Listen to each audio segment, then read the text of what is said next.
Fala pessoal, sejam muito bem-vindos a mais uma aula de Físico-Química. Na aula de hoje a gente vai continuar o assunto de cinética química, falando um pouquinho também agora das reações elementares, reações consecutivas e dos mecanismos reacionais. Tudo bem? Então, vamos iniciar o nosso conteúdo aqui falando das chamadas reações elementares. Seriam etapas individuais que vão compor o mecanismo de uma reação. Muitas vezes, quando nós estamos trabalhando com uma reação química ou analisando uma reação química global, a gente consegue ver ali reação somatório de uma série de etapas. Muitas vezes aquela reação não está acontecendo em uma única etapa. O conjunto de etapas individuais que descreve como que os reagentes se convertem nos produtos é o que nós chamamos de mecanismo reacional. E cada uma dessas etapas são as chamadas etapas elementares. Então, as reações elementares são as reações individuais que vão compor o quê? Que vão compor o nosso mecanismo reacional. Então, aqui eu tenho, por exemplo, a reação de conversão do hidrogênio e do bromo bimoleculares, ok? Para o ácido bromídrico.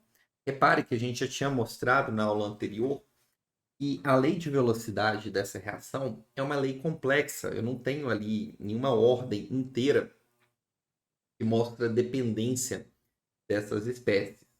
Na verdade, embora essa reação aqui global seja relativamente simples, ela é formada por uma sequência de reações elementares, nas quais eu coloquei aqui de modo simplificado ainda as mais importantes, das etapas 1 até a etapa 4. Repare aqui o seguinte, eu tenho um mecanismo radicalar. Na etapa 1, uma etapa de iniciação da cadeia, em que eu tenho uma quebra homolítica da ligação do BR2, ok, para formar os radicais bromo. Na sequência, eu posso ter o radical bromo interagindo com uma molécula de hidrogênio para formar o ácido bromídrico e o radical hidrogênio. Esse radical hidrogênio também pode interagir com uma molécula de bromo para formar o ácido bromídrico e, novamente, o radical bromo. Então, aqui eu tenho etapas de propagação da cadeia. E, por último, eu tenho uma etapa 4, que é uma etapa de término ou de finalização de cadeia, em que eu tenho ali os radicais formados, ali mostrando só o radical bromo, que pode interagir entre eles, por serem espécies muito instáveis, formando o bromo 2. Tá bom? Se a gente reparar aqui e eu analisar a sequência dessas etapas, como etapa global, eu vou obter exatamente a etapa aqui, essa reação aqui de cima da formação do ácido bromídrico. E está acontecendo ali numa sequência de etapas, sequências essas que nós denominamos como mecanismo reacional. Então, o mecanismo é a sequência de etapas formada por reações individuais, que são as chamadas reações elementares. Ok? Aqui, eu gostaria de mostrar para vocês que existe um novo conceito aqui que a gente vai trabalhar, que é o conceito de molecularidade. A molecularidade está relacionada com o número de moléculas em uma determinada etapa, em uma reação elementar, que devem se aproximar para levar à formação da colisão efetiva e formação dos produtos daquela etapa. Então, simplesmente você pega a etapa elementar, olha para os seus reagentes, olha quantas moléculas ali estão interagindo, envolve a colisão de quantas moléculas, tá? Mesmo que sejam do mesmo tipo, tá bom? Vou mostrar aqui para vocês. E isso é o que nós vamos chamar de molecularidade da nossa reação. Então, aqui, reparem o seguinte. Nesse exemplo que foi mostrado para vocês, na etapa 1, eu tenho apenas uma dissociação, né? Ali uma quebra homolítica de uma molécula de bromo. É uma única molécula aqui no reagente. Enquanto que na etapa 2 até a etapa 4, nos reagentes eu tenho duas moléculas. Então, necessariamente envolve a colisão de duas moléculas para formar os produtos dessas etapas, ok? Na 2, na 3 e na 4.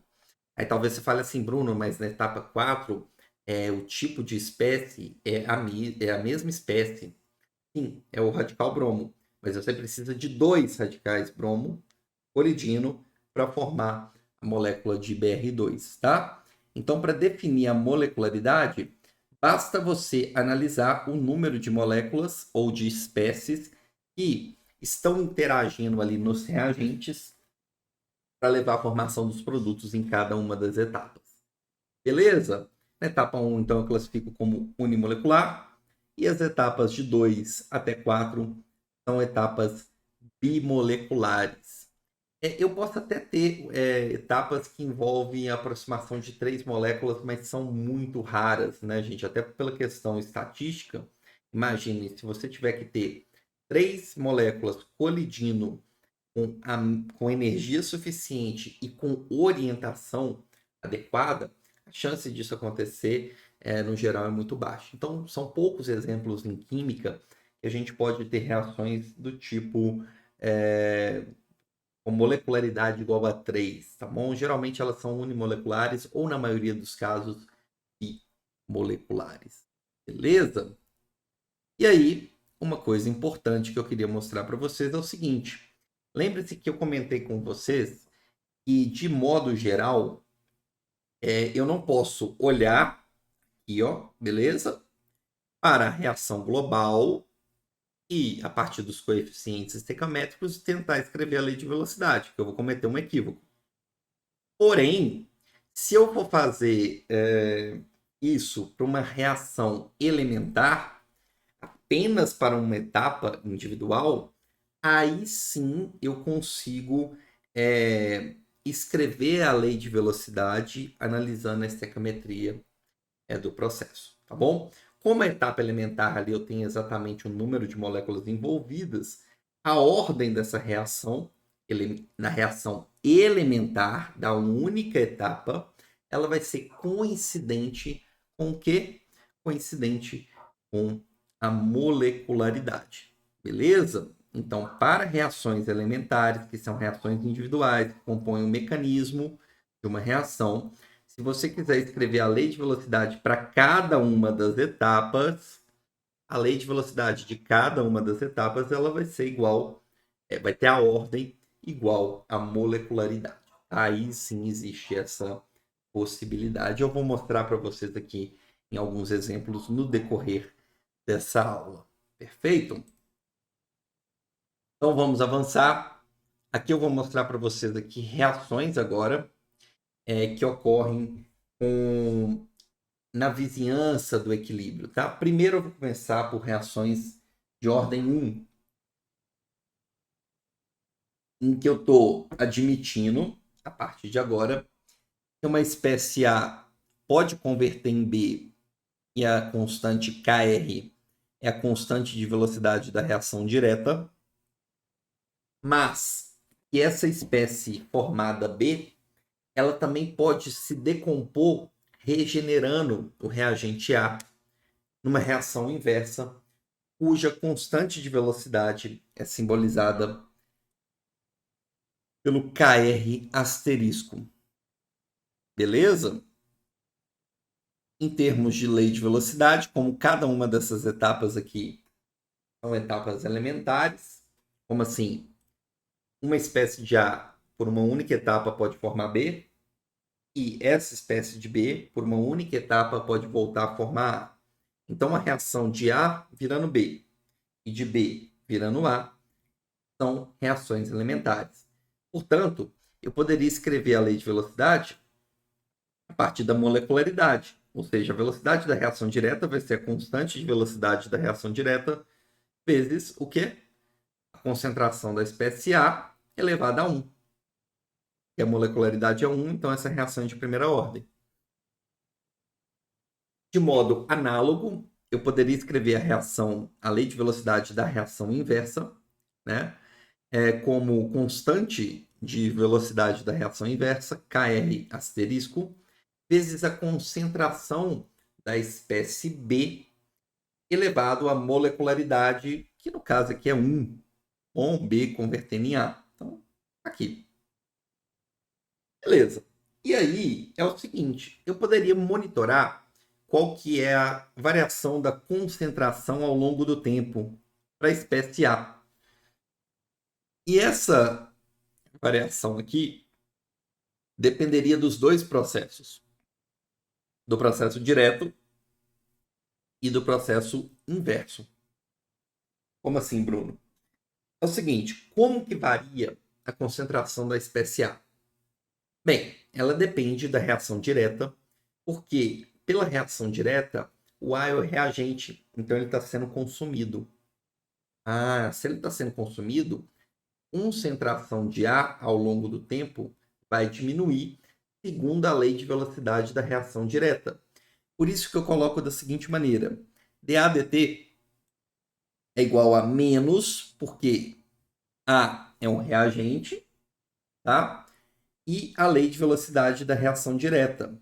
A concentração de A ao longo do tempo diminui de acordo com a lei de velocidade da reação direta. Mas, Bruno, pela reação inversa, o A é um produto. Ele pode ser regenerado. Sim. Por isso que a concentração de A vai depender dos dois processos. Pela reação direta, ele vai ser consumido, só que simultaneamente ele pode ser formado pela reação inversa. A reação inversa aumenta a quantidade de A, enquanto a reação direta diminui. E aí, para saber a variação da concentração de A ao longo do tempo, eu tenho que levar em consideração os dois processos. A reação direta diminuindo e a reação inversa aumentando a quantidade de A. Por isso que eu tenho que somar as contribuições da reação inversa com a reação direta. E aí, por isso que eu tenho isso aqui, ó. Pela reação direta, o A é um reagente, então a concentração dele diminui. Segundo a lei de velocidade da reação direta, que é KRA, concentração de A. Só que pela reação inversa, o A é um produto. Então essa concentração aqui ao longo do tempo aumenta, por isso o sinal positivo, de acordo com a lei de velocidade da reação inversa, que é Kr asterisco concentração de B. Então, eu levei em consideração o equilíbrio envolvendo as duas espécies. Tudo bem? E aí o seguinte, no equilíbrio, o que eu vou ter? Essa variação da concentração de A e de B vai parar, vai ser igual a nula.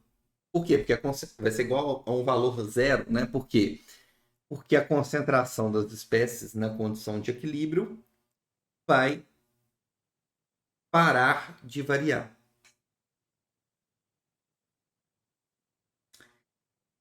A extensão da reação direta vai ser igual à extensão da reação inversa. É a mesma quantidade de matéria de A que está sendo decomposta é formada pela reação inversa, portanto, nesse momento a concentração de A fica constante. Se a concentração fica constante, a variação da concentração ao longo do tempo no equilíbrio vai ser zero. E aí, obviamente, nessa situação, eu estou com a concentração de A no equilíbrio e com a concentração de B no equilíbrio. Rearranjando essa expressão, eu tenho que Kr, concentração de A no equilíbrio, é igual a Kr asterisco, concentração de B no equilíbrio. Ok? E aí, eu posso falar que concentração de B no equilíbrio sobre a concentração de A no equilíbrio é a razão da constante de velocidade da reação direta sobre a constante de velocidade da reação inversa. Mas o que é isso aqui? Concentração de produto sobre concentração de reagente no equilíbrio. É a própria constante de equilíbrio. Então, reparem, gente, que a constante de equilíbrio que a gente trabalhou nos capítulos anteriores, só analisamos do aspecto termodinâmico, ela tem uma relação aqui íntima com as constantes de velocidade da reação direta e inversa. Vocês estão reparando isso? Lembra que o único fator que afeta a constante de equilíbrio é a temperatura? Então agora vocês estão vendo o motivo disso. Porque na aula anterior a gente viu a lei de Arrhenius. É uma lei que mostra a dependência entre a constante de velocidade dos processos com a temperatura. Então, se as constantes de velocidade dependem da temperatura, naturalmente a constante de equilíbrio também tem que depender. Bom? Então, ótimo.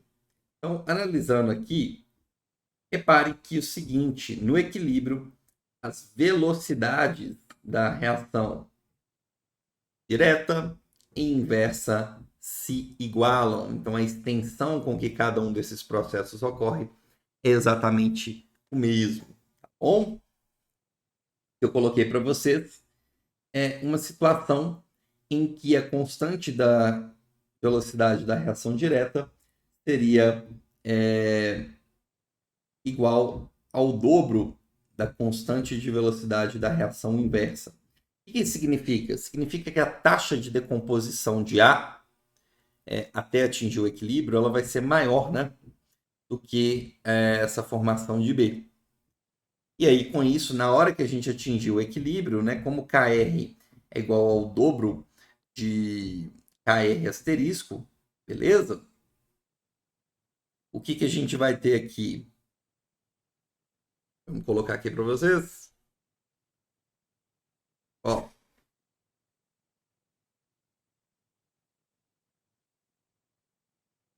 KR sobre KR asterisco, isso é igual a constante de equilíbrio do processo. Beleza? A constante de equilíbrio do processo nessa situação aqui, né? Vamos colocar aqui, isso é igual a P no equilíbrio sobre concentração de A no equilíbrio. Beleza? Nesse exemplo que eu coloquei para vocês aí, a gente está com um gráfico, uma representação gráfica, em que a constante de velocidade da reação direta ela é o dobro da constante de velocidade da reação inversa. Ok? Então, KR, no lugar de KR, eu posso colocar o quê? 2KR asterisco. 2KR asterisco. E aí eu posso simplificar. E olha só o que eu obtenho. Que a concentração de B no equilíbrio é o dobro da concentração de A no equilíbrio. Tá bom? Aí, ó, conseguindo ver, né? Então, no equilíbrio, eu vou ter aproximadamente o dobro quando esse meu sistema aqui atingir a condição de equilíbrio, que vai ser quando as concentrações pararem de variar, a concentração que eu vou ter da espécie B será o dobro da concentração que eu vou ter da espécie A. Tá bom? Ah, Bruno, mas e se as relações fossem inversas aqui? Como é que ficaria? Imagina que eu tenho que o KR asterisco é o dobro do KR. Como é que seria esse gráfico nessa situação? Vamos ver? Então, olha só. Se eu tivesse uma situação, vou mostrar aqui para vocês.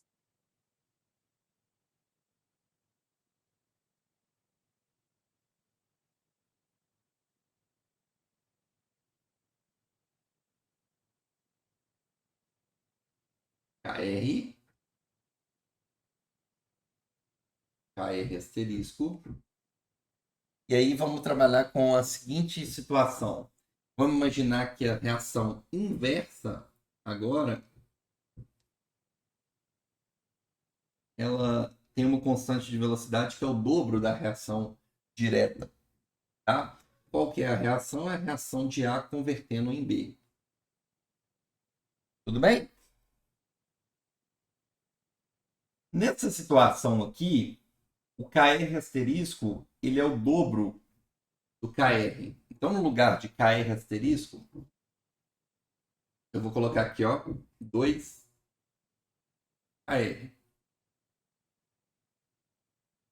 Então, a concentração de B no equilíbrio sobre a concentração de A no equilíbrio é igual a meio.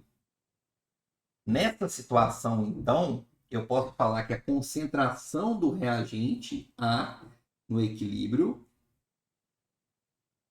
vai ser igual ao dobro da concentração do reagente B. Porque B sobre A é igual a meio. Então, multiplicando cruzado, o que eu vou ter? Eu vou ter A igual a 2B. Então, nessa situação, o nosso gráfico seria diferente, né? Se eu tivesse aqui um gráfico de concentração das espécies ao longo do tempo, como a reação inversa ela é mais rápida que a reação direta, quando o meu sistema atingir a condição de equilíbrio, eu ainda vou ter mais reagente do que o produto nessa condição. Particularmente, eu ainda vou ter o quê? O dobro de reagente em relação ao produto. Por quê? Porque a reação inversa ela ocorre numa extensão, numa velocidade muito mais rápida do que a direta. E o que me fala isso é a relação entre as constantes de velocidade. Então, por exemplo, se eu tivesse, sei lá, espécie A e espécie B, né? No início eu não teria nada de produto, ok? À medida em que a reação vai avançando, o meu produto vai aumentando. E à medida que a reação vai avançando, o meu reagente vai diminuindo. Só que na condição de equilíbrio, o que eu vou ter? Eu vou ter o dobro de reagente em relação ao produto. Então, isso aqui iria avançando, okay? Diminuindo a concentração de reagente, aumentando a concentração de produto, mas de tal maneira que quando essas concentrações parassem de mudar, o que significa que o meu sistema atingiu a condição de equilíbrio, a concentração que eu tenho aqui para o reagente, por exemplo, aqui, ó, 0,8, ela é para a espécie A, na condição de equilíbrio, ela vai ser o dobro da concentração que eu tenho no meu produto B. Aqui é 0,8, aqui tem que ser igual a 0,4. Ah, então repare que a gente tem um gráfico mudando aí o perfil, né? Se você pegar de fato a concentração de B e dividir pela concentração de A, você vai ter aí a razão entre a constante da reação direta sobre a constante da reação inversa. Beleza, pessoal? Deu aí para vocês perceberem, né? Esse comportamento de acordo com o que a gente mostrou aqui. Nesse gráfico que está aí no slide de vocês, é a situação em que a constante de velocidade da reação direta ela é o dobro da reação inversa. Tudo bem? Então, vamos avançando aí. Essa foi a nossa abordagem do processo em relação aí, obviamente, agora a questão do equilíbrio químico ser considerado.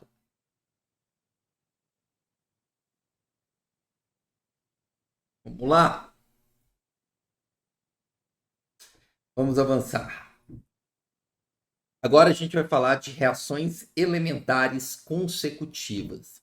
Na verdade, quando eu tenho essas reações elementares consecutivas, eu estou trabalhando com o equilíbrio, desculpa, com o mecanismo reacional. O mecanismo de uma reação nada mais é do que reações individuais que vão acontecendo na sequência. Então, por isso, consecutivas. Obviamente, nós vamos começar de modo bem simplificado abordando duas reações elementares, tá? Que ocorrem na sequência. Claro que a gente poderia trabalhar com mais, mas vamos tentar entender o nível de complexidade que nós já vamos ter quando a gente aborda apenas duas. Depois a gente pode ir extrapolando. Tudo bem?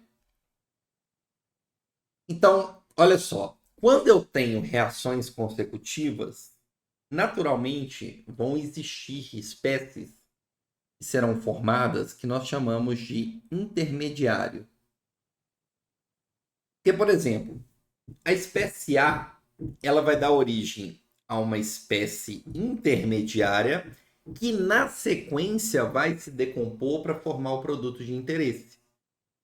Então repare que eu tenho duas reações elementares aqui, A virando I e na sequência I virando P, e portanto elas são reações individuais e consecutivas, tá? Para eu ter o I virando P, eu preciso que o A se converta em I. Como são reações elementares, eu posso calcular e expressar a lei de velocidade analisando a molecularidade da reação. E então aqui eu tenho duas reações elementares de primeira ordem, tá? Em relação ao I. Então vamos lá. A primeira reação aqui, a constante de velocidade é o Ka. E como é uma reação elementar, a gente sabe que como a molecularidade do reagente é 1, trata-se de uma decomposição desse reagente em ordem 1, na primeira ordem. E isso a gente já fez na aula anterior. Para calcular a variação da concentração ao longo do tempo dessa espécie, isso vai ser igual a menos por quê? Porque a espécie do reagente está diminuindo a concentração, menos Ka, que multiplica a concentração de A. Ok? Tudo bem, pessoal? Então, isso aqui, essa equação diferencial, nós já calculamos na aula passada. E a gente viu que a concentração de A ela cai exponencialmente dependendo da concentração inicial e também cai, né, em função, né, mais rápido quanto maior for essa constante de velocidade Ka. Então essa exponencial aqui, ó, em um tom mais verde, mostra a taxa de variação da concentração da espécie A. Ok? Bruno, como é que eu calculo a variação da espécie I? Aí é o seguinte, o que afeta a concentração de I? Aí são as duas reações. Por quê? Pela primeira reação, o I é um produto. E aí, a gente sabe que a concentração da espécie I vai aumentar por essa reação. Qual reação?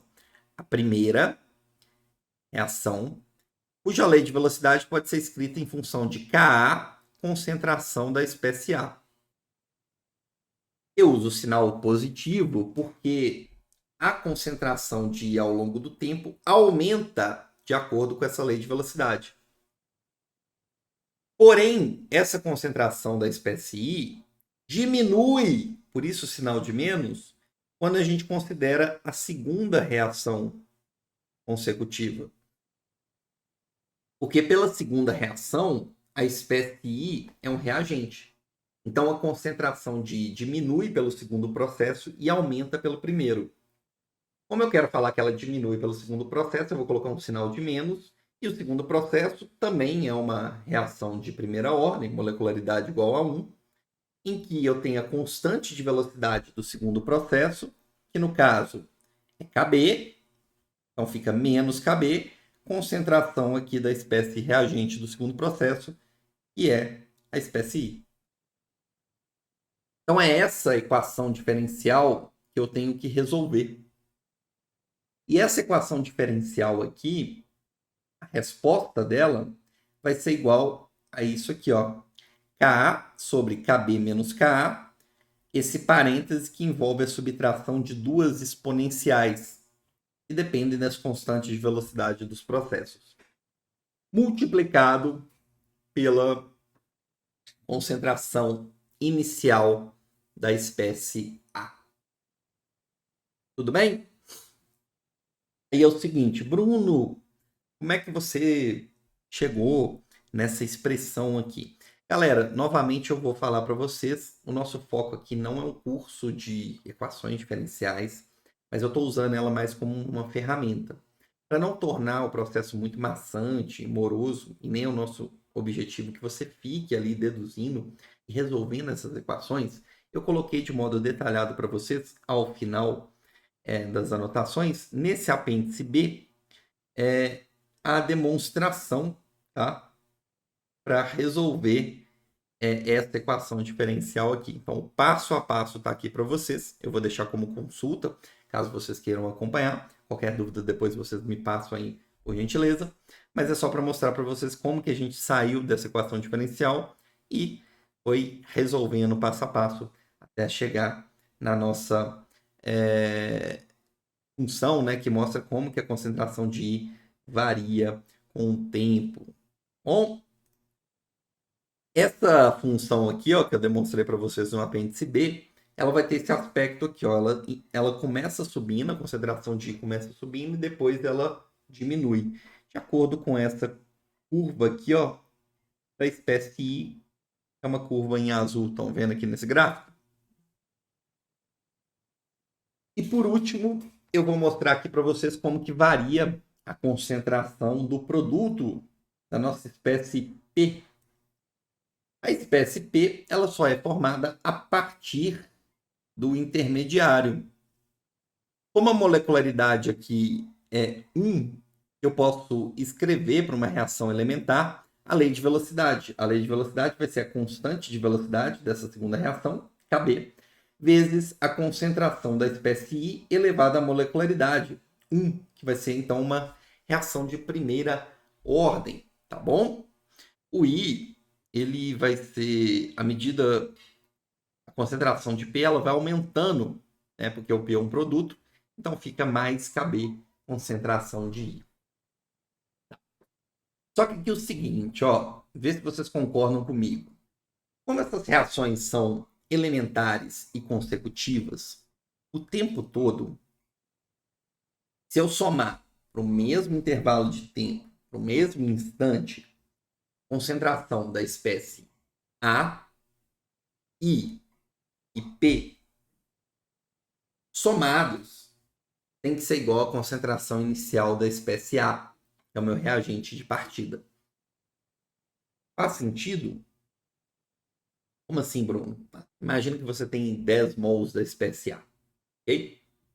E aí, desses 10 mols, num certo instante de tempo, 4 mols se convertem em I. Então, você tinha 10 mols de A, 4 reagiu para formar I, beleza? E, nesse mesmo instante de tempo, daqueles 4 que formaram, que foram formados pelo processo inicial, um deles virou P. Então, vamos lá de novo. Você tinha 10 mols de A, passou um certo intervalo de tempo, desses 10 mols, 4 foram consumidos, formando quanto? 4 mols de I, beleza? Então, a quantidade de matéria inicial de A, você tinha 10 mols. Um certo instante de tempo T, 4 mols aqui foram consumidos. Lembra que a reação é o seguinte, A virando I virando P. Então, num certo instante de tempo, né, 4 mols aqui foram consumidos. Se 4 mols foram consumidos, 4 mols de I foram formados. Ok? Então, você tem 4 mols de I que foram formados a partir de 4 mols de A. Então, nesse instante T, quanto que você vai ter de A? 10 menos 4, 6. Se você somar a quantidade de AI nesse instante de tempo, 6 com 4, igual a 10, que era a quantidade inicial que eu tinha de A. Quantidade de A inicial. 10 mols. Tá vendo? Só que vamos imaginar que nesse instante de tempo T, eu também tive ali a conversão, a formação de 1 mol de P. Só que esse 1 mol de P aqui foi formado a partir do quê? De 1 mol de I. Então, a quantidade que eu tenho de P aqui sendo igual a 1, esse 1 mol de P foi formado a partir de 1 mol de I. Como eu tinha 4 mols de I, 1 reagiu, 4 menos 1, 3. Então, repara o seguinte. Se eu pegar um certo instante de tempo e sempre somar a quantidade de A com a quantidade que eu tenho de I, com a quantidade que eu tenho de P, 6 com 3 com 1, isso aqui vai dar 10 mols. Que é exatamente a quantidade que eu tinha no início para o ar.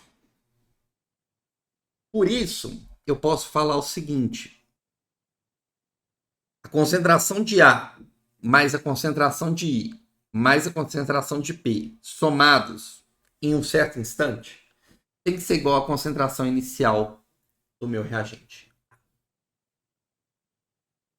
Repare que eu sei como que varia a concentração de A, é por essa reação, por essa lei de velocidade. E eu sei também quanto que vale a concentração de I. Essa é a expressão. Então eu posso substituir e isolar o P. A concentração de P vai ser a concentração inicial de A menos a concentração de A num determinado instante menos a concentração do intermediário I em um determinado instante.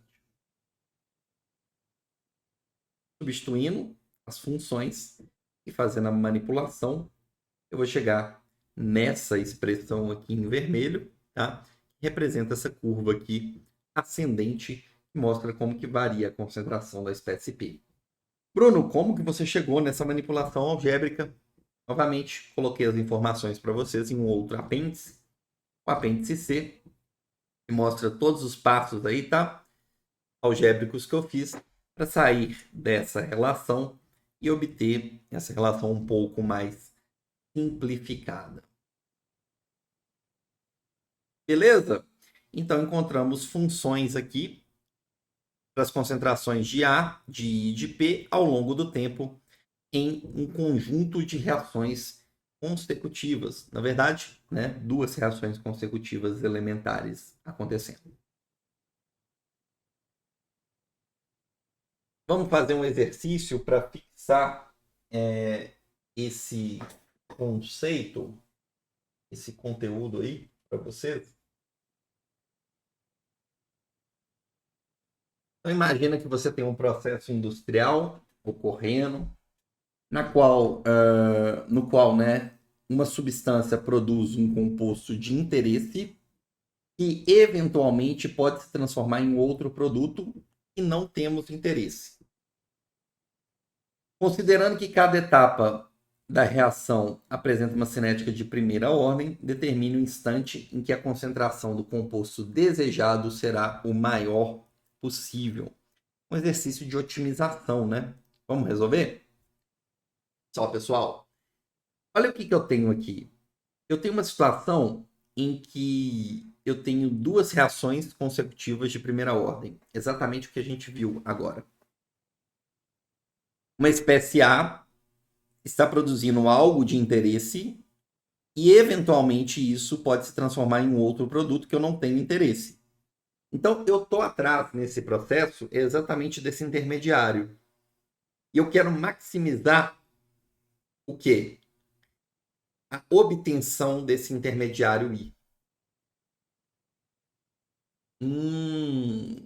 Então é o seguinte, eu sei como que a concentração desse intermediário para uma cinética de primeira ordem varia. Reações elementares, né, que seguem cinéticas de primeira ordem varia. Essa reação, essa função aqui matemática. Graficamente, essa curva em que eu tenho aqui um ponto de máximo e depois eu vou diminuindo a concentração de I. O exercício que a gente calcula, né? Aonde, em qual intervalo de tempo, a concentração da espécie I é máxima. Isso aqui é um exercício de cálculo, de otimização. Você quer descobrir qual que é o valor de tempo em que a função tem um ponto de máximo. E um ponto de máximo é um ponto que se caracteriza pela derivada ser nula. Então a gente vai pegar essa função aqui, derivar, okay? E igualar a derivada ao quê? A zero.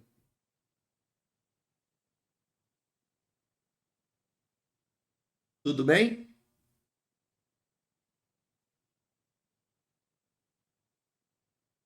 Então, vamos lá. Repare que aqui eu mostrei já o resultado da derivada para vocês, mas deixa eu ver aqui se está claro para vocês. Não é tão difícil a gente obter essa derivada, porque trata-se de uma função exponencial, né? A derivada da exponencial é ela mesma. Então, repare o seguinte: esse termo aqui, ó, concentração de A inicial, Ka, Kb, menos K, são constantes. Então, na hora que eu derivar, eles permanecem. Então, na hora que eu fizer a derivada de I, basicamente derivar esse parêntese. E aí, dentro do parênteses, né, a derivada da exponencial é ela mesma. Só que no expoente eu vou ter que aplicar a regra da cadeia. Então, qual que é a derivada de E elevado a menos KT? É E elevado a menos KT vezes a derivada de menos KT, que é menos KA. Por isso que está multiplicando aqui, ó, menos KA é elevado a menos KT. E de modo análogo, quando eu derivar menos E elevado a menos KBT, isso aqui vai dar menos KB, que multiplica E elevado a menos KBT, menos com menos dá mais. Tá vendo? Então, por isso que eu obtenho esses termos aqui dentro do parênteses. Aí é o seguinte, eu tenho aqui uma constante que está multiplicando esse parênteses, e a multiplicação dos dois dá zero.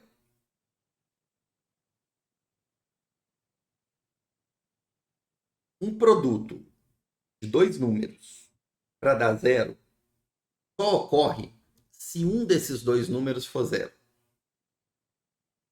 Então é o seguinte, nessa situação, essa constante aqui não pode ser zero, porque se a constante de velocidade for zero, não tem processo, né? E se a concentração da espécie A for zero, eu não tenho reação. Não tem nada, não estou colocando nada. Então esse termo aqui não pode ser zero. Portanto, para esse produto ser igual a zero, o que está dentro do parêntese tem que ser igual a zero. Manipulando algebricamente, eu posso falar que KB é elevado a menos KBT é igual a KA é elevado a menos KT. E aí, como a variável que eu quero ela está no expoente e eu tenho uma exponencial, eu vou ter que fazer a aplicação do logaritmo neperiano de ambos os lados da igualdade para não alterar a relação de igualdade. E o ln, eu tenho um ln de um produto, né? ln de KB é elevado a menos KBT. É a mesma coisa de ln de KB, né? ln da exponencial é o expoente, menos KBT. Tem que ser igual ao ln de Ka mais o ln da exponencial, que é o próprio expoente menos KT. Vamos colocar junto aí os termos que tem o tempo, tá? No mesmo lado. E já colocando o tempo em evidência, fica Ka menos Kb vezes T igual a ln de Ka menos ln de Kb. Portanto, agora eu posso isolar o tempo e falar que 1 sobre Ka menos Kb é o ln do Q do Ka dividido pelo Kb, aplicando a propriedade de logaritmo aqui. Tá bom, pessoal? Foi claro aí para vocês? Então, esse seria o tempo em que a concentração da espécie I atinge um valor máximo.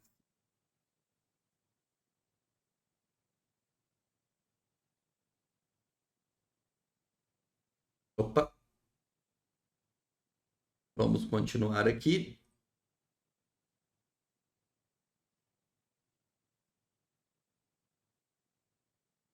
Agora eu vou mostrar para vocês uma aproximação que vai ser extremamente útil para muitos processos, que é a chamada aproximação do estado estacionário. Tá? Em algumas situações, a gente pode admitir que depois de um tempo inicial, concentração das espécies intermediárias e, né, elas praticamente não vai variar ao longo do tempo. As velocidades, tá? Elas vão ser extremamente pequenas. A concentração de ao longo do tempo vai ficar praticamente constante para alguns processos. Tá? Repare que eu tenho aqui o I sendo formado, mas depois de um certo tempo, né, esse I praticamente ele fica constante. Tá? E a velocidade aí, né, desses intermediários vai ser extremamente pequena ao longo do tempo. Então vamos lá. Esse estado estacionário está admitindo então que durante o meu processo, né, boa parte dele, a concentração de I ao longo do tempo praticamente fica constante, portanto, a variação dessa concentração ao longo do tempo é nula. Como eu tenho duas reações aqui que são consecutivas, eu posso falar que o I aumenta pela primeira reação, reação direta, segundo uma lei de velocidade Ka, concentração de A elevada à molecularidade, ordem 1, e diminui pela segunda reação direta aqui, em que eu tenho Kb, ok? Como constante de velocidade dessa reação. E como o I, nesse caso, é um reagente, pela segunda reação, eu coloco um sinal de menos para indicar que a concentração de I vai reduzir ao longo do tempo, de acordo com a constante de velocidade Kb, e a concentração de I elevada à molecularidade, que também vale. Inclusive, a gente viu que essa solução dessa equação diferencial, eu mostrei lá para vocês no apêndice B, que me dá essa função aqui. Tá bom? Só que isso aqui, gente, repare o seguinte. Se eu considerar o estado estacionário, Ka vezes concentração de A menos Kb vezes concentração de I tem que ser igual a zero. Portanto, a concentração de I tem que ser igual a Ka sobre Kb, que multiplica a concentração de A. Essa equação é bem mais agradável que essa, né? Só que essa equação aqui é uma equação geral. Nessa situação aqui, que a gente está admitindo a validade desse estado estacionário, essa equação aqui ela tem que reduzir a essa. Isso acontece? Acontece. Quando?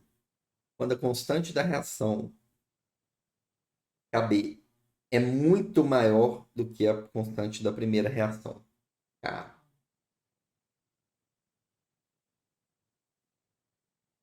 Aí eu vou ter uma situação em que a concentração da espécie intermediária praticamente se reduz a essa relação matemática aqui. Bruno, eu não estou vendo isso.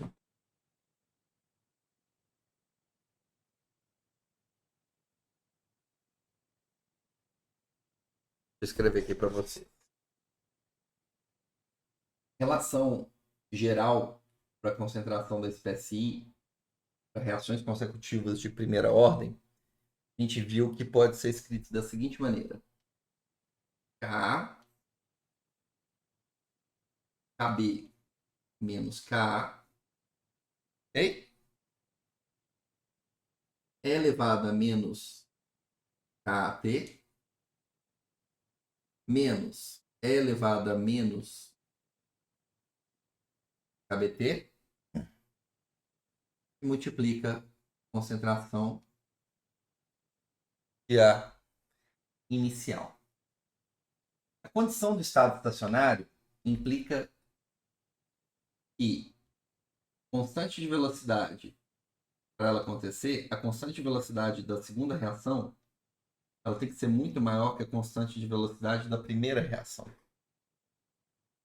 Eu tenho A formando um intermediário e esse intermediário forma um produto.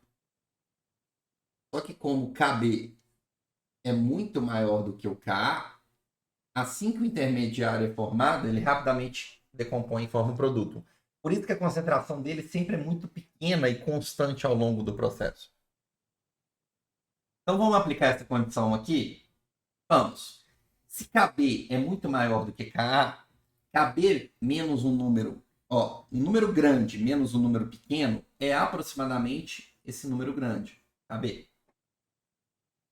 Aqui eu tenho duas exponenciais, E elevado a menos KT menos E elevado a menos KBT. Só que como KB é muito maior do que KA, essas duas exponenciais aqui, elas são decrescentes. Só que essa aqui decai muito mais rápido. Então essa aqui é aproximadamente o quê? 0. E aí, concentração da espécie I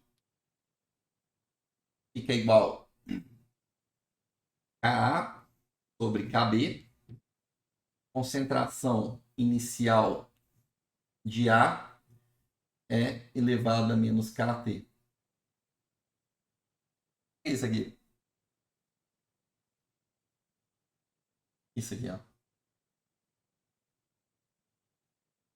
Isso aqui é a concentração da espécie A. Bonito demais, né? Então isso se reduz a isso. Ka sobre Kb que multiplica a concentração de A, que é a 0, é elevado a menos Kt. Aqui. Então olha só como que fica simples nas situações em que a gente admite o funcionamento do estado estacionário. Como é que eu sei se esse estado estacionário vai ser ou não válido? Se o Kb for muito maior do que o Ka. Ao invés de usar aí dessa maneira, eu posso usar dessa maneira aqui. E olha como é que ficaria a concentração, a variação da concentração do produto com o tempo. Seria igual a o produto ser formado pela segunda reação, constante de velocidade Kb, como ele é formado é positivo, em função da concentração da espécie I, molecularidade igual a 1. Só que I vale o quê? I vale Ka sobre Kb vezes a concentração de A. Eu simplifico as constantes de velocidade Kb, e aí a taxa de formação do produto depende somente da primeira reação, que é a etapa mais lenta. Como a segunda etapa é muito rápido, o tempo de formação de P está intimamente ligado ao processo mais lento, que é a formação do intermediário I. Beleza, pessoal? Então, é isso. Vamos continuar aqui. Vamos analisar essa questão do estado estacionário. Obtendo aqui também a fórmula simplificada para o produto P. Repare que o produto P, a gente acabou de ver, né, que a variação de P em função do tempo é igual a Ka, que multiplica a concentração da espécie A. Concentração essa da espécie A, que pode ser substituída pela concentração inicial de A, multiplicado por E elevado a menos Kp. Né? Cinética de primeira ordem.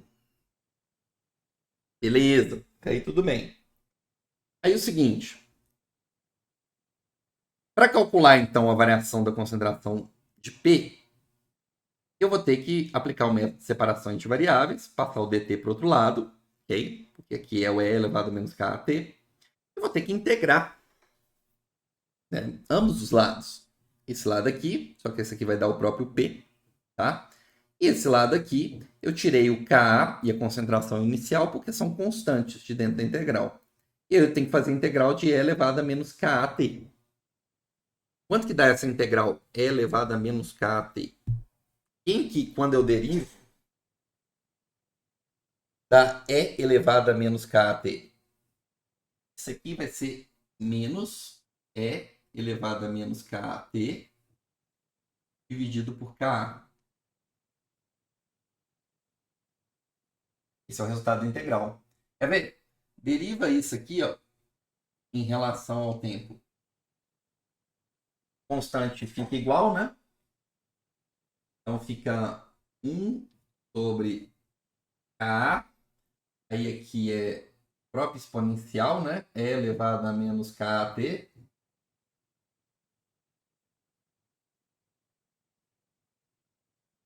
Vou abrir aqui a tela para vocês verem melhor. E elevado a menos KT. Tá? É a própria exponencial. Vou ter que aplicar a regra da cadeia. Derivada de menos KT em relação ao tempo é menos K.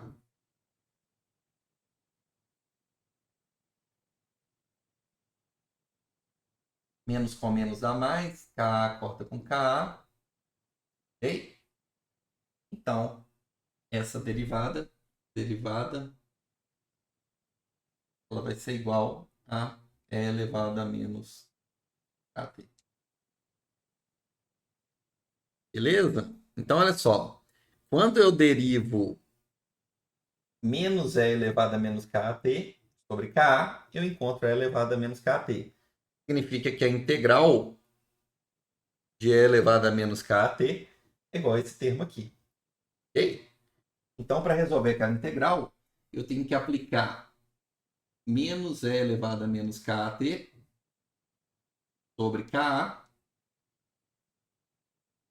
nos limites de integração. Tempo saindo de zero. Então vai ser, isso aqui vai ser igual, né? Menos E elevado a menos KT sobre Ka, menos, menos E elevado a menos KT, T valendo zero, E elevado a zero é 1, então fica menos, menos com menos mais, 1 sobre K.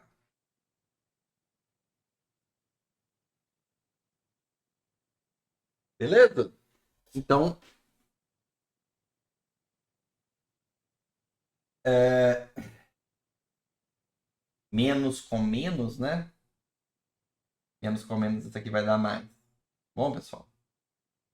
E elevado a menos kt sobre Ka, menos com menos mais, E elevado a menos K vezes zero, então E elevado a zero, 1 sobre Ka. Então fica 1 menos E elevado a menos kt sobre Ka, que multiplica isso aqui.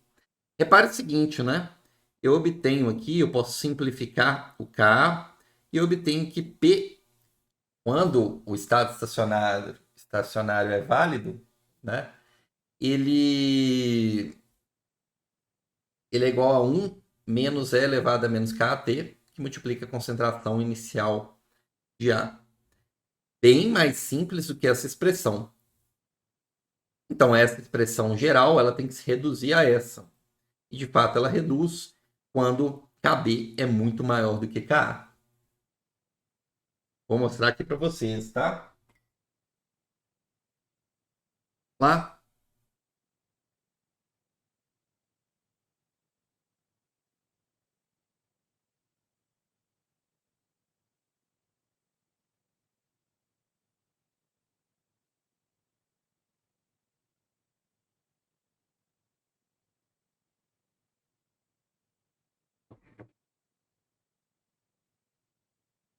De acordo com o estado estacionário, eu posso aplicar a condição de Kb ser muito maior do que Ka. De modo geral, a concentração de P ela é igual a 1 mais o quê? Ka é elevado a menos Kbt, tá bom? Menos Kb é elevado a menos Kt sobre Kb menos Ka, que multiplica concentração inicial de A. Essa é a fórmula geral para reações consecutivas de primeira ordem, quando a gente quer calcular a concentração do produto P. Só que, se eu considerar a hipótese do estado estacionário, nessa condição, eu tenho que a constante de velocidade da reação Kb, da segunda reação, que é Kb, é muito maior do que o Ka.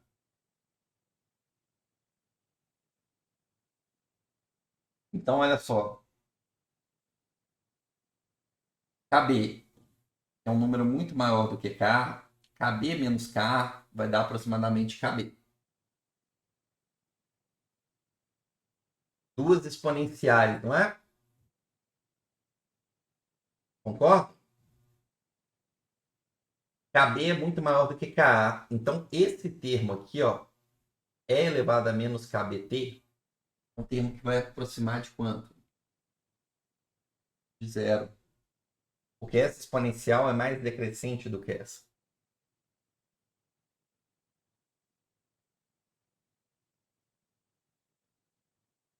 E aí, eu fico com 1 mais menos Kb é elevado a menos Kt. Kb e Kb aqui eu posso simplificar também.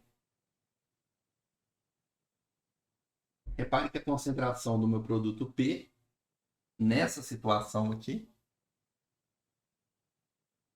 fica igual a 1 menos E elevado a menos Kt, que multiplica a concentração inicial da espécie A.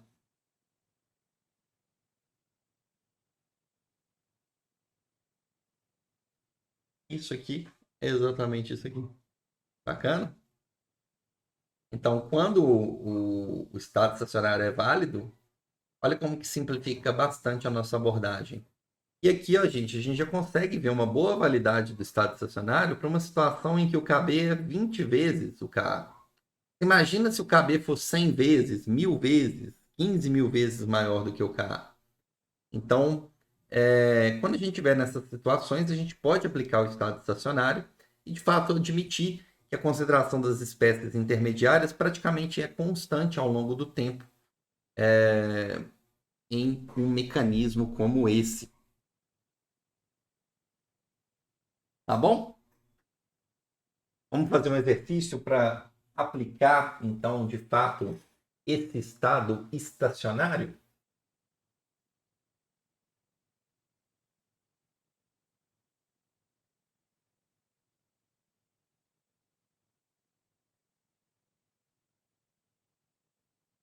Então, vamos lá. Aqui eu tenho um mecanismo reduzido, tá, que mostra a decomposição ali, né, do ozônio em oxigênio molecular e pede para a gente deduzir a lei de velocidade da cinética de decomposição a partir desse mecanismo. Vamos resolver então. Ele me deu 3 etapas. Primeira etapa, decomposição do ozônio em O2 e oxigênio, seguindo de acordo com essa lei com essa constante de velocidade Ka. Ele me deu uma etapa inversa, em que o ozônio, desculpa, em que o ozônio é formado a partir da combinação de oxigênio com oxigênio molecular, né, com oxigênio radicalar, constante de velocidade K asterisco. E uma terceira etapa em que o oxigênio radicalar pode combinar com o ozônio para formar aqui as moléculas de O2, etapa cuja constante de velocidade é a Kb. Primeiro passo, o que ele quer que a gente calcula? A taxa de decomposição, né, de ozônio em função do tempo. Só que eu tenho que levar em consideração os três mecanismos, as três reações elementares. O ozônio, de acordo com a primeira reação, ele é um reagente. Então, a composição dele, a concentração dele diminui de acordo com a primeira reação, cuja lei de velocidade pode ser escrita como Ka vezes a concentração de ozônio. Beleza? Na segunda reação, o ozônio é um produto. Então, pela segunda reação, a concentração de ozônio, ao invés de diminuir, ela aumenta. Então, a gente coloca um sinal de mais, aumenta de acordo com a segunda reação, que é uma etapa elementar, que eu posso escrever em função da constante velocidade dessa etapa, K asterisco, vezes a concentração das espécies envolvidas aqui no reagente, O2 e radical ozônio, elevado, né, a molecularidade, né? Então, ordem 1 para o oxigênio molecular e ordem 1 para o oxigênio radicalar. E o ozônio, na terceira etapa, ele é decomposto. Ele é decomposto segundo a constante de velocidade Kb. Tá bom? Então, como ele é decomposto, eu coloco aqui sinal de menos para indicar que a concentração de ozônio em função do tempo pelo terceiro processo vai diminuir, segundo a lei de velocidade desse terceiro processo, que é Kb, concentração de oxigênio elevada a 1, concentração de ozônio elevada a 1. Posso colocar o ozônio aqui, desculpa, posso colocar o oxigênio radicalar em evidência. E aí, essa é a lei de velocidade. Qual que é o problema que eu tenho aqui, pessoal? O problema que eu tenho aqui é que essa lei de velocidade ela não pode ser expressa em função de espécies intermediárias. Espécies que são formadas e depois são decompostas, como é o caso do oxigênio radicalar. Bruno, como é que eu vou saber que essa espécie é uma espécie intermediária? Olha para a equação química que foi fornecida para vocês. Repare que não tem um oxigênio radicalar nessa equação. Então, ele é formado ao longo do processo e ele é decomposto. Então, eu não vou poder escrever a minha lei de velocidade em função, né, dessas espécies intermediárias. Como que varia a concentração dessa espécie radicalar aqui do ozônio ao longo do tempo? Vou fazer o mesmo processo, né? Do ozônio não, da espécie radicalar, de oxigênio ao longo do tempo. Vou fazer o mesmo raciocínio. Vamos analisar as etapas elementares. Tá bom? O oxigênio radicalar é um produto pela primeira etapa, então ele é formado, okay, em função da primeira etapa. Ele é formado é o sinal positivo. Constante de velocidade da primeira etapa é Ka, vezes a concentração do reagente ozônio elevado à molecularidade 1. Na etapa 2, o oxigênio radicalar ele é consumido, então a concentração dele diminui em função da constante velocidade da segunda etapa, K asterisco, vezes a concentração das espécies reagentes elevados à molecularidade. Tá? 1 para o O2, 1 para o oxigênio radicalar. E na última etapa, o oxigênio radicalar, ele também é consumido, sinal de menos, pela lei de velocidade aqui, e a gente coloca a lei de velocidade da terceira etapa, que é a constante de velocidade da terceira etapa, Kb, vezes a concentração dos reagentes, oxigênio radicalar e ozônio, elevada à molecularidade, 1, 1. Então, ok, tá aqui. Então, de primeira ordem em relação ao oxigênio radicalar, de primeira ordem em relação ao ozônio. Posso colocar o oxigênio radicalar em azul aqui em evidência e aplicar a aproximação do estado estacionário. Nós vamos assumir que essa espécie intermediária, ela é o quê? Ela vai ter concentração dela praticamente constante ao longo desse processo. Por quê? Porque Kb ele é muito maior do que Ka. A gente está admitindo isso. A espécie de oxigênio radicalar que é formada é tão instável que ela reage rapidamente com as demais. E aí, com isso, eu consigo isolar a concentração desse oxigênio radicalar. Coloco ele em evidência. Ok? Depois, eu vou isolar essa espécie, obtendo concentração de oxigênio radicalar em função da concentração das espécies estáveis de oxigênio molecular e ozônio. E aí agora eu sei quanto que isso varia, não? Não sei. O que eu posso fazer? Eu posso voltar lá na lei de velocidade que a gente desenvolveu para o ozônio e no lugar da concentração de oxigênio radicalar, eu substituo por essa expressão aqui que só contém espécies estáveis, como o ozônio e o oxigênio molecular. Tá? Então eu pego isso e multiplico por isso. O que eu posso fazer? Eu posso aplicar o mínimo. Isso aqui dividido por 1 é o próprio denominador. Eu vou ter que multiplicar por menos Ka, concentração de ozônio. Então está aqui em cima o denominador agora multiplicando, né? Essa espécie. Isso aqui dividido por isso dá 1. E aí eu mantenho, né? Ka, asterisco, concentração de oxigênio molecular, menos Kb, concentração de ozônio, que multiplica Ka, concentração de ozônio.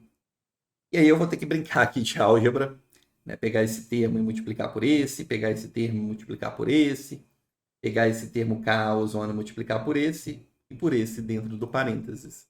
Tá? E aí eu vou obter menos Ka, Ka asterisco, concentração de ozônio vezes concentração de O2. E repare que isso vai cortar com esse termo aqui também, ó. Ka, Ka asterisco, concentração de ozônio sobre O2. Os outros dois termos do numerador são idênticos. Menos Ka, Kb, concentração de ozônio ao quadrado.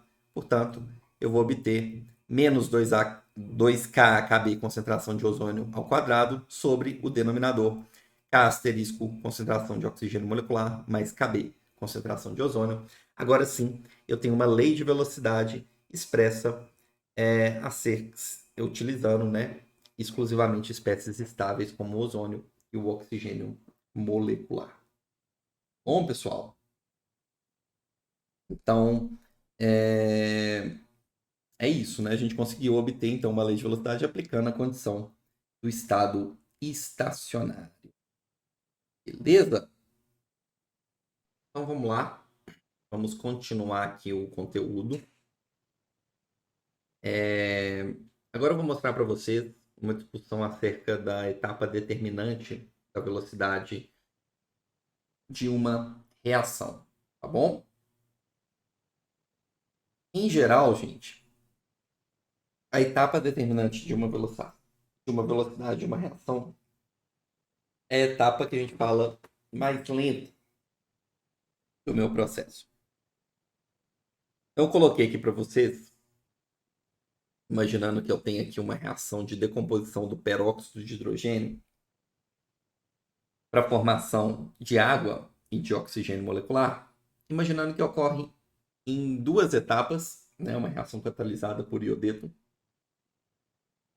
E por que eu falei catalisada? Porque aqui eu vou ter o seguinte, eu vou ter uma espécie iodeto que vai auxiliar na decomposição do peróxido, só que na etapa 1 ela está sendo consumida, só que na etapa final ela está sendo regenerada. E ela não aparece na equação global, tá vendo?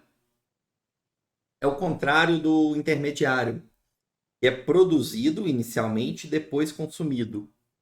O catalisador ele é consumido no início e depois ele é produzido. Só que ambos têm isso em comum, né? Na etapa global, eles não vão aparecer.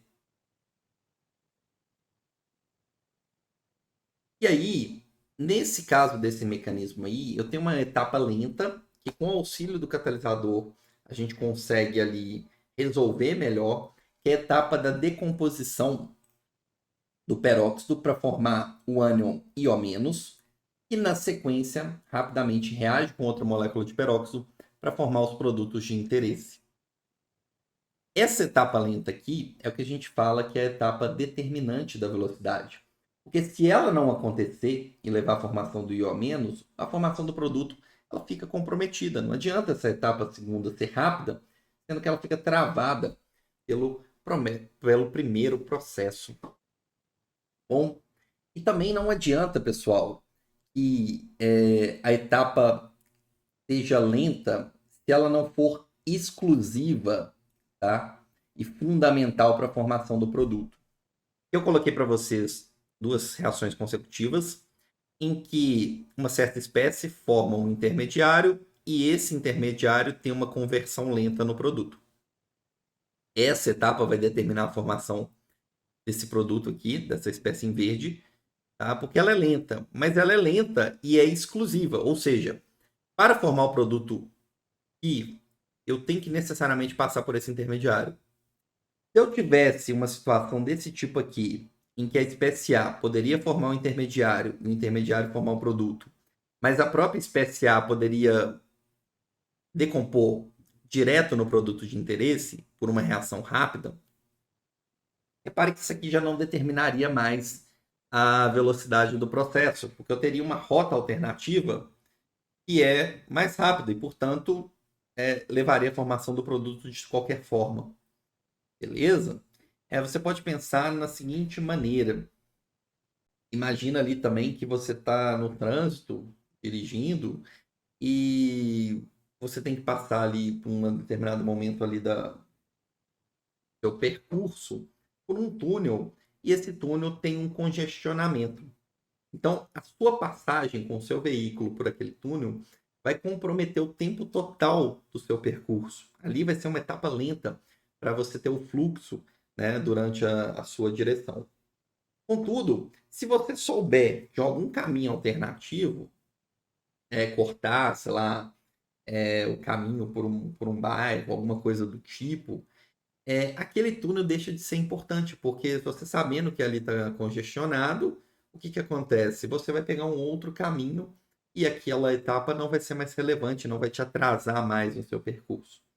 Então, etapa lenta, ela tem que ser fundamental para a formação do produto, né? E o produto tem que necessariamente passar para ela comprometer o processo, a velocidade do processo em si.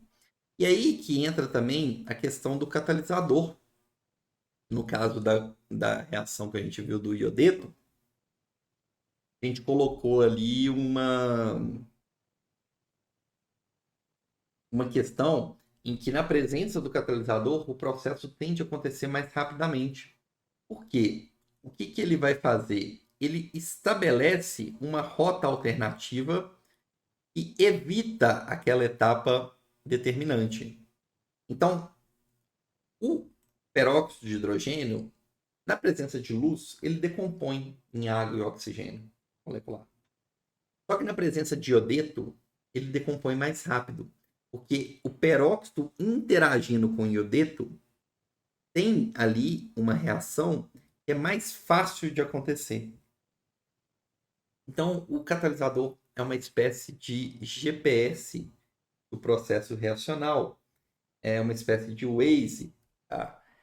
Ele fala o seguinte, né? Você tem aqui uma etapa difícil de acontecer no seu processo. O catalisador permite encontrar uma rota alternativa em que o processo vai acontecer mais rapidamente, tá? Então, na presença do catalisador, você tem uma facilidade maior de levar a mesma formação dos produtos, só que por um outro caminho, tá? Por isso que eu falei com vocês que é análogo aí a um GPS no trânsito, né? Você vai do ponto A até o ponto B, ou seja, o início e o fim é exatamente o mesmo, só que o GPS ele calcula para você uma rota mais fácil para você traçar, chegar naquele destino no menor tempo possível. É basicamente o que o catalisador faz no processo reacional, né? Ele cria uma outra rota, não é que ele cria, ele fornece essa condição na presença dele de uma rota em que ele vai interagir com os reagentes, só que essa nova rota ela tem uma menor energia de ativação. Por ter uma menor energia de ativação, é muito mais provável que numa determinada temperatura você tenha ali colisões efetivas entre as moléculas do reagente, agora na presença do catalisador, e vão dar origem aos produtos. Okay? Então, se é mais provável, se você tem mais colisões efetivas, a formação dos produtos vai acontecer num espaço de tempo mais reduzido. Bom, então esse é o papel aí do catalisador. Aqui em cima mostrando para vocês uma reação acontecendo em 3 etapas, né? Sendo que a primeira é a que apresenta maior energia de ativação, tá? E, portanto, é essa etapa aqui que é a etapa lenta e determinante do processo de A formando D, tá? A forma B, B forma C, C forma D. Mas a etapa que determina a velocidade de formação de D é a etapa de maior energia de ativação e, portanto, é a etapa mais lenta do nosso processo.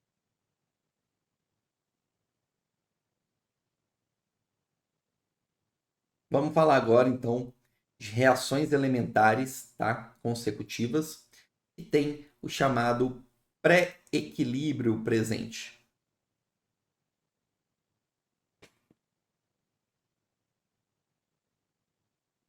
Esse pré-equilíbrio, pessoal, ele pode acontecer caso exista a possibilidade da conversão do intermediário nos reagentes ocorrer e essa constante de velocidade aqui, ó, K asterisco, que é a constante de velocidade da reação inversa, for bem maior do que a conversão do intermediário no produto de interesse P. Então, ali eu tenho uma espécie de reagentes e a combinação delas vai formar um intermediário. E aí, esse intermediário agora tem duas alternativas. Ele pode regenerar nos reagentes ou ele pode formar o produto. Se a constante de velocidade para formar o produto P é muito maior, você não tem a possibilidade de estabelecer um equilíbrio entre os reagentes, porque na hora que o intermediário é formado, ele decompõe e já forma o produto. Porém, se a decomposição desse intermediário I for muito mais favorável, tiver uma constante de velocidade muito maior do que a conversão de I no produto P, você consegue estabelecer um equilíbrio entre o reagente e o intermediário. Esse equilíbrio aqui é o que a gente chama de pré-equilíbrio. Pré-equilíbrio porque é um equilíbrio que ocorre antes da conversão do intermediário no produto de interesse. Se a gente admite a formação desse pré-equilíbrio, a gente consegue escrever uma constante de equilíbrio, que seria a concentração da espécie intermediária, produto, sobre a concentração de reagentes, espécie A e espécie B. Lembrando, né, que a constante de equilíbrio é a razão entre a constante de velocidade da reação direta e da reação inversa. Ok? E aí o seguinte, o produto P ele é formado a partir do intermediário I, de acordo com a lei de velocidade KB, concentração da espécie I elevada a 1, né? E a concentração da espécie I eu posso tirar, né,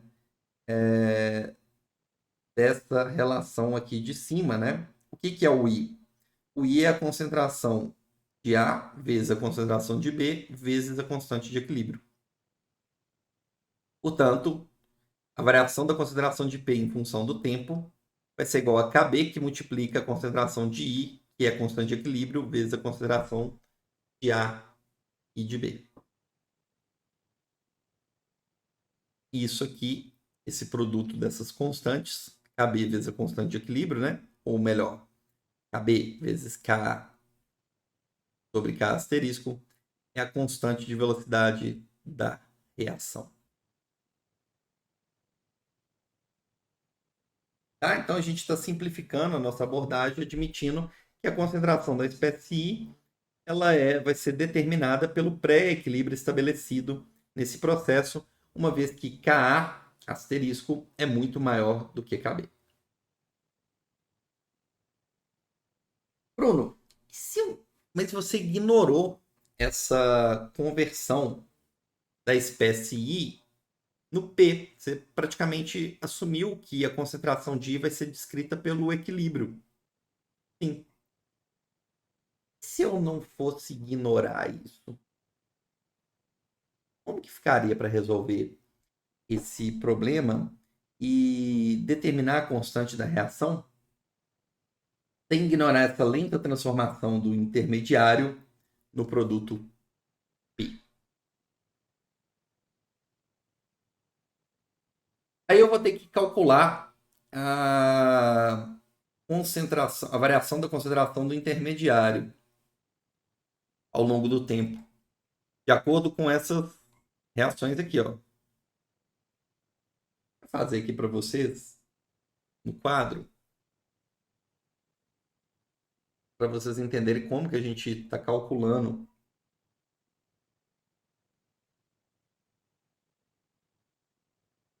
a concentração desse intermediário aí. A mais B forma I.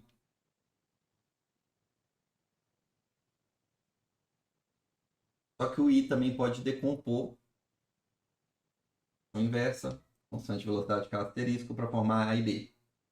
E o I, ele pode formar produto P. Constante aqui desse processo igual a KB. Anteriormente, a gente falou, ó, como K asterisco é muito maior do que KB, basicamente a concentração de I vai ser descrita por esse pré-equilíbrio aqui. E aí a gente usou a constante de equilíbrio, e a partir de todo o processo, calculou como que varia a concentração de P, admitindo que a concentração de I só depende do pré-equilíbrio. Então a gente desprezou essa etapa aqui que envolve a lenta conversão de I para P. Vamos considerar ela aqui para vocês verem. Como que varia a concentração da espécie I ao longo do tempo, considerando todas as etapas. Pela reação direta, okay? O I ele é formado, então a concentração de I aumenta, é positivo. De acordo com a constante de velocidade Ka, concentração de A e de B, molecularidade 1 para cada um, né? Então, é de ordem 2, primeira ordem em relação a cada componente. Ok? Só que, pela reação inversa, a concentração de I diminui. De acordo com a constante de velocidade da reação inversa, a concentração do reagente da reação inversa, que é o I, molecularidade 1, então ordem 1. E por esse processo aqui, que é a conversão de I para P, a concentração da espécie I também diminui. De acordo com a constante de velocidade Kb, concentração de I elevada à molecularidade, que é 1. Então, olha só, eu escrevi essa expressão aqui, obtendo exatamente isso aqui. Só que o I não é uma espécie intermediária. E daqui para cá eu só coloquei a concentração de I em evidência. O I não é uma espécie intermediária. Então, se a gente aplicar a condição da aproximação do estado estacionário, a concentração de I ao longo do tempo é praticamente constante. Porque o que acontece? Quando o I é formado, né, e eu comparo Kb com Ka, é muito mais provável ele formar P do que ele... Kb vai ser muito superior do que Ka. Bom, e aí eu consigo isolar a espécie I e obter que a concentração de I é Ka sobre K asterisco mais Kb, concentração de A vezes concentração de B. Isso aqui eu posso substituir, né, para calcular como que varia como que varia a lei de velocidade do processo, tá? Eu tenho dP/dt. O produto P ele é formado a partir da concentração de I, que multiplica a constante de velocidade KB. O I, sem ignorar essa etapa aqui, ó, ele é dado por essa expressão. Então, é igual a KB vezes KA sobre K asterisco mais KB. Essa aqui que é a constante de velocidade da reação. Beleza? Repare que essa constante de velocidade é igual a KA, KB, K asterisco mais KB. Só que quando existe o pré-equilíbrio, a condição que a gente tem é o quê? O K asterisco ele é muito maior do que o KB.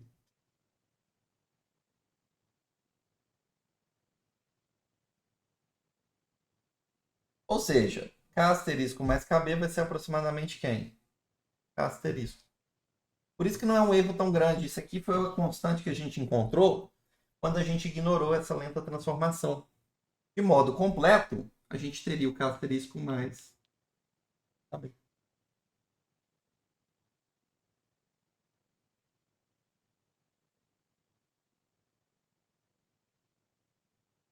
Ok?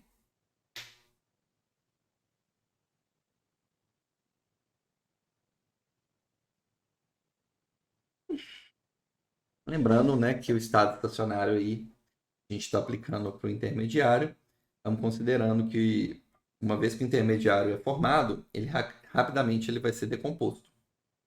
Bom, e entre as duas possibilidades de decomposição, é mais provável que ele forme os reagentes novamente do que o produto P. Por isso que o pré-equilíbrio é estabelecido. Pessoal, agora está faltando para a gente finalizar aqui a nossa aula um último mecanismo, que é o mecanismo de Lindemann-Reichenwood, tá bom? Que ele explica como que a gente consegue interpretar reações unimoleculares acontecendo, visto que se os eventos de colisão envolvem pelo menos duas moléculas, né? Como que você consegue explicar uma reação ter uma cinética de ordem 1? Uma reação elementar, né?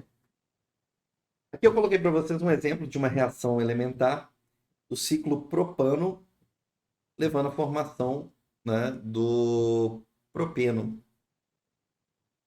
Está uma isomerização. Como é que esses dois camaradas aqui, ó, eles propuseram um mecanismo de uma reação unimolecular? Eles assumiram o seguinte, tá, pessoal? A princípio, você tem duas moléculas de uma determinada espécie, como se fosse aqui duas moléculas do ciclo propano, interagindo, tendo uma colisão, e a partir dessa colisão, você faz com que uma dessas moléculas, né, existe ali uma transferência energética, fazendo com que uma dessas moléculas tenha mais energia. Essa molécula A que ficou com maior energia após a colisão com uma outra molécula de a gente vai simbolizar esse estado excitado como A asterisco. Aí sim, essa molécula aqui, nesse estado excitado, ela pode se desproporcionar e levar à formação dos produtos de interesse, produtos P, a partir de uma reação elementar consecutiva. Outra coisa que a gente tem que considerar é que essa espécie aqui excitada pode colidir com uma outra espécie de uma molécula A e perder, transferir de volta essa energia e levar à formação dos reagentes no estado não excitado, tá bom? Então repare que a gente tem aqui uma condição semelhante com o pré-equilíbrio que a gente acabou de estudar. E quem que é a espécie intermediária de interesse nossa aqui? É essa espécie A no estado excitado, mais energético, o A asterisco. Como que eu poderia escrever, tá, a concentração de A asterisco ao longo do tempo? Vamos mostrar aqui para vocês?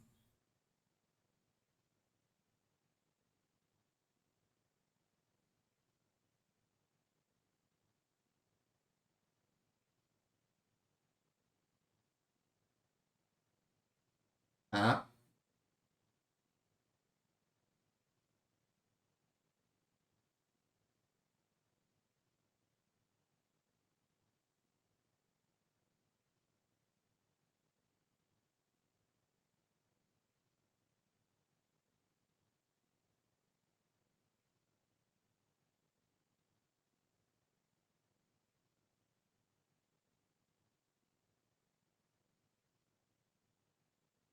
Então eu posso ter uma etapa inicial, a colisão de duas moléculas, transferindo energia e deixando uma delas no estado excitado.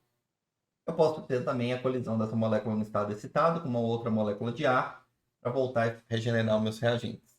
Ok?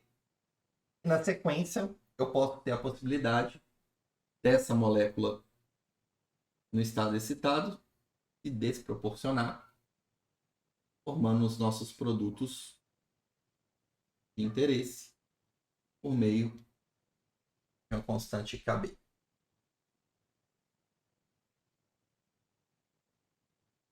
Ok? Como é que eu calculo a concentração, a variação da concentração desse intermediário excitado, de asterisco, ao longo do tempo? Pelo primeiro processo, ele é formado, então, positivo. Concentração, ele é formado constante velocidade da reação direta, vezes a concentração da espécie A, elevada à molecularidade, né? Então, 1, segunda ordem, quadrado, tá? Pelo processo inverso, a concentração desse intermediário diminui, não de menos, de acordo com a constante de velocidade do processo inverso, K asterisco, vezes a concentração da espécie intermediária, vezes a concentração de A.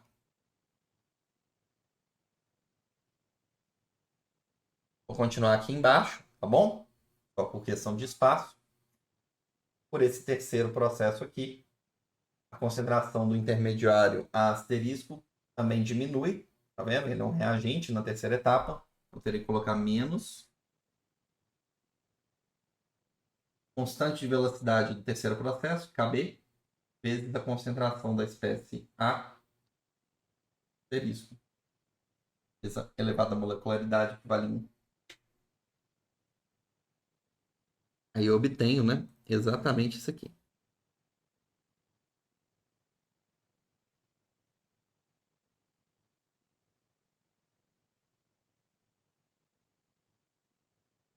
Se a gente considerar que esse intermediário estável rapidamente ele vai decompor, né? Seja para regenerar os reagentes ou para formar o produto P, a gente pode aplicar esse estado estacionário. Bom, e aí a variação da concentração da espécie A em função do tempo, ela vai ser nula, porque a concentração dessa espécie é praticamente constante. Ela inicialmente é formada e rapidamente decompõe, de tal maneira que ao longo do mecanismo reacional, a concentração de A asterisco praticamente não muda.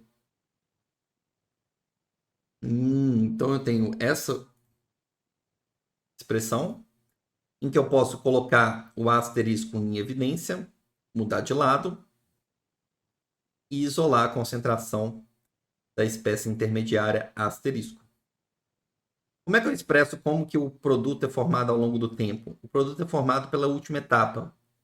Concentração, constante velocidade dessa etapa, Kb, vezes a concentração da espécie asterisco. A gente sabe quanto que vale. Ka ao quadrado sobre K asterisco vezes A mais Kb. Vamos admitir o pré-equilíbrio existente, ou seja, a situação em que essa constante de velocidade da reação inversa é superior à chance de você formar o produto P a partir desse intermediário. E se K asterisco for muito maior do que Kb, esse denominador aqui eu posso simplificar, eu posso ignorar o Kb. E aí eu obtenho Kb, Ka, concentração de A ao quadrado, sobre K asterisco vezes A. Simplifico, concentração de A, e obtenho que esse produto P, tá, é de fato formado a partir de uma cinética de primeira ordem em relação a A.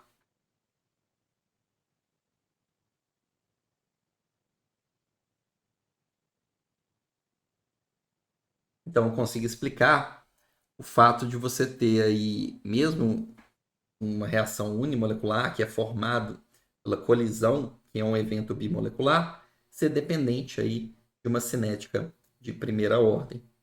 Bom, é importante a gente observar que a gente pode trabalhar com situações que são distintas, tá, pessoal? Então, por exemplo, essa aqui é a equação que vai mostrar para a gente como que varia a concentração de P em função do tempo, tá? Então, repare o seguinte, vou mostrar aqui para vocês. Pode a gente interpretar essa expressão para outras situações também. Então, a gente viu que o dp, consideração dp dt, ela é igual ao quê? Ó, tá escrito aí, ó. Kb, Ka, concentração de A ao quadrado, sobre K asterisco, concentração de A, mais Kb. Vamos imaginar, a gente viu, considerou a situação em que o pré-equilíbrio é existente, ou K asterisco é muito maior do que Kb.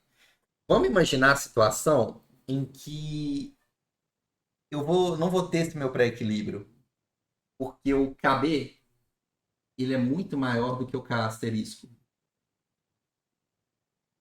Ou seja, na hora em que o processo, eu tenho a formação aqui da espécie intermediária, rapidamente a espécie intermediária, ao invés de formar o reagente de volta, ela forma um produto P. E aí eu não vou ter esse pré-equilíbrio sendo estabelecido. Olha aqui, aplica essa condição aqui em cima. Se o Kb é muito maior do que o K asterisco, né? Kb mais isso aqui eu posso simplificar. Kb sobre Kb, corto também. E aí, formação do produto ao longo do tempo depende de Ka que multiplica concentração de A ao quadrado.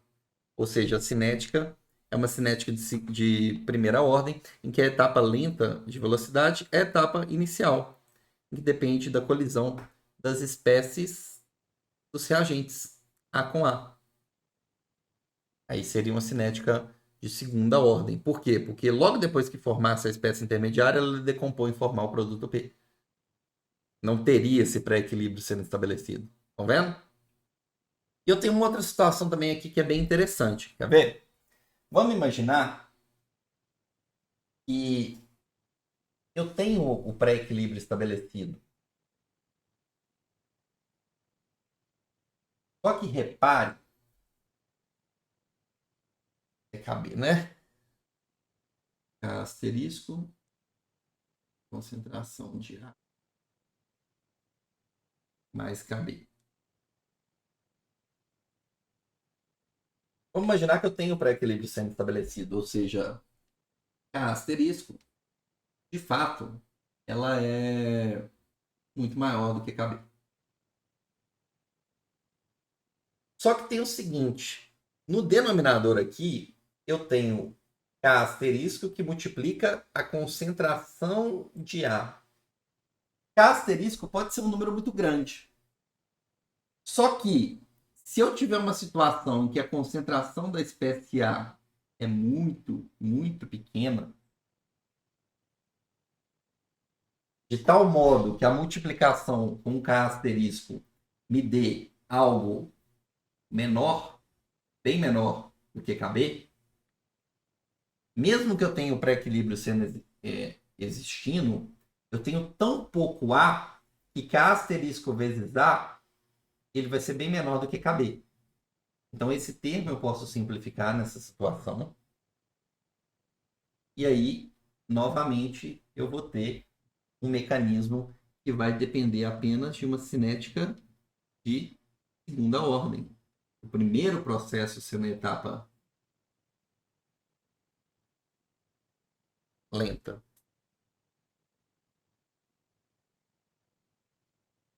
Mas é porque eu estou numa situação em que eu tenho tão pouco ar que é menos provável a colisão entre as moléculas de ar. Eu tenho tão pouco, está tão diluído a minha espécie no meu sistema, que é menos provável eu encontrar ali uma colisão entre as moléculas de ar do que uma vez esse intermediário sendo formado, ele leve à formação do produto P. Bom, então, repare o seguinte, eu mostrei para vocês aqui várias situações em que a gente simplesmente está interpretando a lei de velocidade e aplicando as condições aí para justificar o que está acontecendo de fato e encontrar qual que é a etapa lenta, que vai ser a etapa determinante do nosso processo em questão. Bom, pessoal, então é isso. Eu espero que vocês tenham entendido, tenham gostado, tá bom? Com isso aí a gente encerra o conteúdo. Aqui estão as principais bibliografias que foram utilizadas para a construção da aula. E agora eu deixo para vocês deixarem as dúvidas aí nos comentários. Vai ser um prazer auxiliar vocês, tá? Forte abraço.